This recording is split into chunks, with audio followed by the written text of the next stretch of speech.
नमस्कार, कल्याणीज क्रिएशन या यूट्यूब चॅनलवर तुमचे खूप खूप मनापासून स्वागत आहे. तर मी आज तुम्हाला जुन्या साडीपासून ही पायपुसणी कशी करायची आहे ते सांगणार आहे. तर बघू शकता तुम्ही पायपुसणी चालू खूपच सुंदर पायपुसणी इथे तयार झालेली आहे. वाटत सुद्धा नाही की आपण ही घरी बनवलेली आहे. खूपच सुंदर इथेही तयार झालेली आहे. खरं तर तुमच्याकडे सुद्धा जुन्या ओढण्या किंवा साड्या असतील आणि ही जर का रंगीबेरंगी असती ना 2-3 कलरमध्ये तर अजून सुंदर दिसली असते. ठीक आहे, तर आपण बघूया कशी बनवली ती. तर त्यासाठी मी इथे घेतलेला आहे बघा जुन्या पॅन्टचा कपडा. ठीक आहे, जो की मी आयत आकारामध्ये इथे करून घेतलेला आहे. तुम्हाला हवं तसं तुम्ही करू शकता, चौकोनीसुद्धा ठेवू शकता. तर इथे बघा मी चारही बाजूनी याला फोल्ड करून कडेकडेने शिलाई मारून घेतलेली आहे. आता जी काय आपली सरळ बाजू आहे ना ती आपल्याला खाली ठेवायची आहे आणि जी काय आपण ते स्टिच केलेलं दिसतं ना ते आपल्याला असंच सरळ ठेवायचं आहे वरती. ठीक आहे, आता इथे मी जी काही जुनी साडी वापरलेली आहे ना त्याच्या आपल्याला काय करायच्या आहेत, पट्ट्या काढून घ्यायच्या आहेत. तुम्हाला जेवढ्या रुंदीची पट्टी हवी असेल, जेवढी रुंदीची फ्रिल तयार करायची असेल ना तेवढी तुम्ही इथे घेऊ शकता. तर इथे मी रुंदी घेतलेली आहे बघा, जवळपास 6.5 इंच घेतली असेल. ठीक आहे, तर बघा इथे मी सगळ्या पट्ट्या काढून घेतलेल्या आहेत.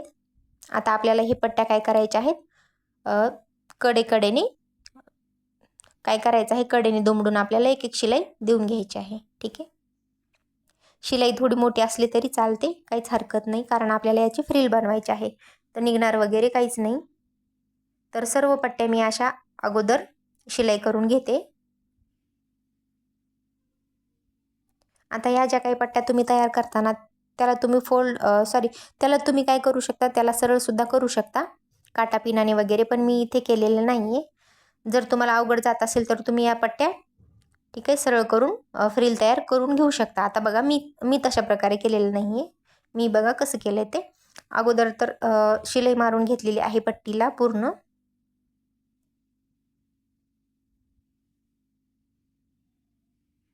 आणि काय केलेलं आहे बघा, जो काही शिलाईचा भाग आहे ना तो असा खालच्या साईडने मधोमध घेतलेला आहे. ठीक आहे, आणि डायरेक्ट प्लेट्स टाकलेले आहेत. तुम्हाला हवं तर तुम्ही ते सरळ करू शकता. ठीक आहे, मी इथे काही केलेलं नाही, डायरेक्टली खाली घेतलेलं आहे आणि याच्या फ्रिल तयार करून घेतलेल्या आहेत.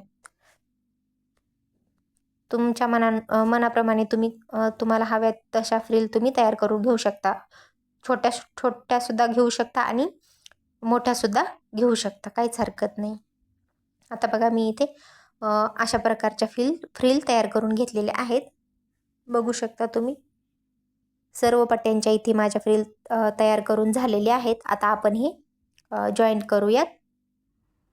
जो काही पॅन्टचा कपडा आहे ना त्याला जॉईंट करून घेऊया.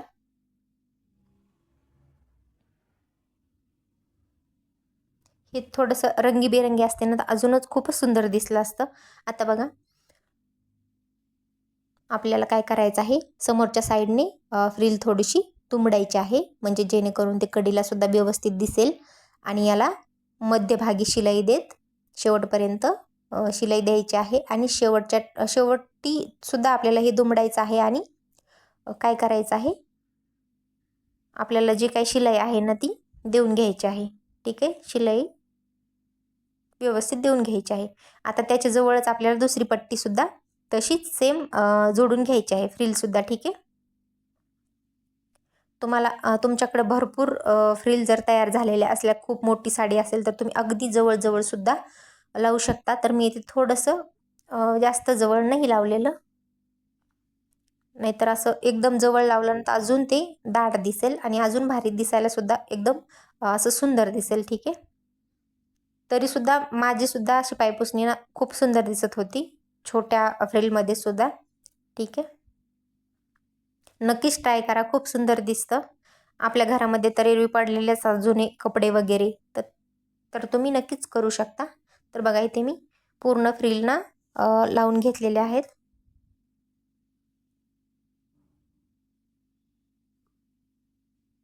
याला एक एकच शिलाई द्यायची आहे, डबल शिलाई द्यायची गरज नाही, कारण तो खालचा कपडा आणि वरचा आहे, अशामुळे तो काय झालेला आहे, जाड झालेला आहे, त्याच्यामुळे आपली शिलाई निघणार वगैरे नाही.